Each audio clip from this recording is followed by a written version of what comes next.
Okay.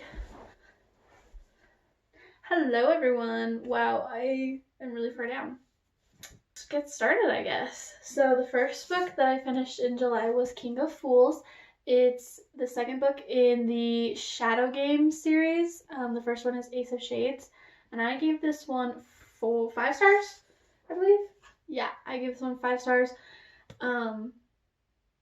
It was really good. The ending shocked me a ton, which I loved, but it made me sad. So finished that one, and then I immediately read the last book in the series, Queen of Volts, and these are both by Amanda Foody, and I gave this one 4 stars because it didn't click with me as much as the first two did. The first one I would give 6 stars to. Like, it was that good. And this one just wasn't clicking as well with me, and so that's why I gave it 4 stars, but I still really liked it, and as a series as a whole, it was really good. One of my favorites, probably. And then I read on Kindle, I read Cities of Smoke and Starlight. Can't see very well that. And it's a series. There's only 2 books out right now, and I read both of them this month. Cities of Smoke and Starlight, I gave 4 stars. And it's kind of like a science-y fiction fantasy type thing because there's magic, but there's also, like, I would describe them as spaceships. And it had a very Star Wars feel to it, which I love Star Wars. And the relationship between the 2 MCs is very Han Solo and Leia Organa to me. And the author has even said that she was very heavily influenced by Star Wars when writing these. And so I gave that one 4 stars. And the second one, these are by Allie Ernest, by the way. The second one is called Realms of Wrath and Ruin. And this one just came out, like, barely, like, within the last few months. And I gave this one 4.5 stars. And it leaves you kind of on a cliffhanger. There's a little bit of romance, more so in this book than in the first book. The first book, you kind of get to just that they start as enemies and they're slowly starting to, like, come around to the idea of being friends, and they do admit that they like each other, at least to themselves. And the second book, you get to see a lot more of their relationship developing because they go on this journey together. Back to Hallie, that's the female MC, back to her village because she thinks her parents are in trouble. So you get to see a lot of them and their relationship and how it, like, develops. And then the end just leaves you on a cliffhanger, but it's really good, and I'm very excited for the next book to come out, and I don't know when that will be. Alright, and then the next book I read was also on Kindle, and it's called Kiss and Tell by Melanie Jacobson. And it's very cute. The 2 MCs used to be camp counselors at a summer camp. And they did date back when they were counselors. And then they ended up breaking up in a really sad way. And 9 years later, they're reopening the camp. Her best friends that were also camp counselors are reopening the camp, and the guy, main character, he is a majority shareholder of that, so he's there, and she has become a chef and, like, very famous, and so they ask her to come cater and plan the menu and stuff, and it's just very fun. It's like it's a second chance romance, and I'm a sucker for that. And it was very cute. I gave it 3.5 stars because it is very short. I think it was only like 200 pages. Yeah, 217. So it was very short, and I wanted there to just be more. Like, I wanted more. So that's why I didn't give it very high stars, but I still really, really did love it, and I would recommend it. Okay, the next book I read is The Serpent and the Wings of Night by Carissa Broadbent.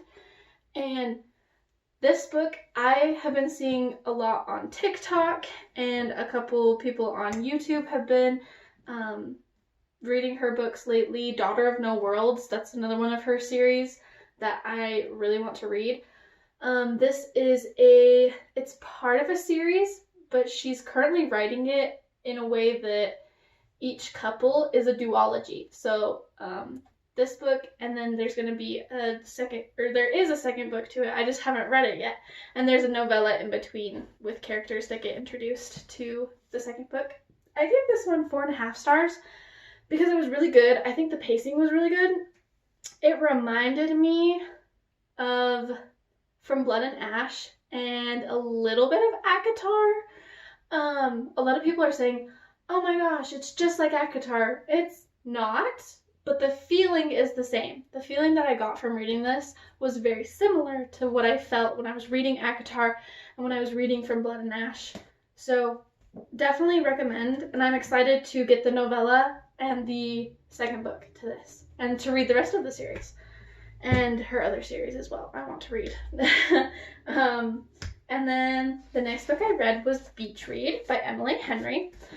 I didn't know if Emily Henry was going to be like Colleen Hoover, and I like some of Colleen Hoover's books, and I think a lot of people love her so much that sometimes some of her books get overhyped, and I didn't know if Emily Henry was that same way, and so I was hesitant to start reading any of her books. I'm so glad I got over that, because this is probably one of my favorite books of all time. Gus and January, I absolutely love them. I actually convinced Kim, love Kim, we went book shopping together the other day, and I convinced Kim to buy this, and she's reading it right now, and she is hooked. She loves it so much. She finds January so relatable, because she is. And Gus is just a sweetheart, and I love their relationship and how it grows. And they're two book authors, and I love that. I give this one 5 stars. I think I'm gonna put it in my 6-star category, because it was just so good, and I love it, and I've been thinking about it nonstop ever since I finished it. And then the next book I read was A Man Called Ov. And I haven't seen the movie to this yet, but my parents have, and they said it was heartbreaking and so sad, but it was so good. So I knew what was going to happen once they said that. And so reading the book, I was just anticipating it the whole time, and I sobbed. The whole, last 10 pages, I was sobbing. It was so sad. But I love that you get little flashbacks of Ov and his wife Sonia. I think her name is said Sonia. That you get flashbacks to how their relationship was started and while they were married and stuff. And you learn what happens to her and to him. And it tore my heart out. And I love it and I hate it, and I would recommend this to every single person on the earth. And I gave this one 5 stars. Also, it's by Frederick Bachman. Gotta say the author. Okay, I also read The House Across the Lake by Riley Sager. I gave this one 3 stars, I believe. Yes, I gave this one 3 stars. It's a mystery thriller. The reason I gave it 3 stars is because, about here in the book,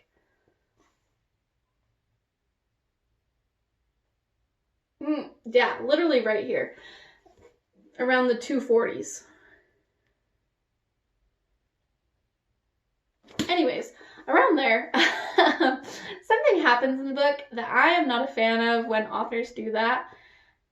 And so it just pulled me out of the book, and I couldn't really get all the way back into it again. Up until then, I was invested deeply in this book, and it was looking like a 4.5 star read. But because that happened, I'm bringing it down to 3 stars. It did end good, and everything got tied. Okay, my brothers called and we had a nice little talk. So I don't remember where I was. I remember I was talking about this book, but I think I said all I wanted to say about it. And yeah, 3 stars. And then the last book I read, I finished it literally today, 2 hours ago, is Oceans of Sand by Jessica Flory. I did say that I was going to read this in August, but I just really wanted to get into it, and I flew through it so quickly. It just made me so happy, and that is a huge spider. Holy cow. It's outside. It's on the window. I don't like that. That's concerning. I gave this one 4.5 stars, and I loved it so much. Oh my gosh. And it just came out, and I want the second book to be out right now, because before the epilogue, the book ended so nicely, and it was like, yeah, all the conflict is resolved, and the villain that you think is the villain the whole time, like, I ended up really loving his character, and like just everything made sense. And then you get to the epilogue, and it's like, actually, here's a whole new set of problems, which makes sense because you're making a second book. It's a duology. But I was like, I don't understand anything now. I thought I understood everything about this book and the world. And now this, like, the epilogue just changes everything. And so I will not be okay until I get the second book and everything can be resolved. Also, I love Nora and Zadok. Zadok? I think Zadok. I love them so much. They're so cute. They're the ones that are on the cover. And best friends, friends to lovers, forbidden love, that type of thing. It was so good, and the surprises in this and the different reveals, I thought I would know what was gonna happen, and then it would be like, no, actually, this is what's gonna happen. And so that was fun. It kept me guessing. And that is all of the books that I read this month, and hopefully this video is not 25 minutes like my last one. Okay, bye guys!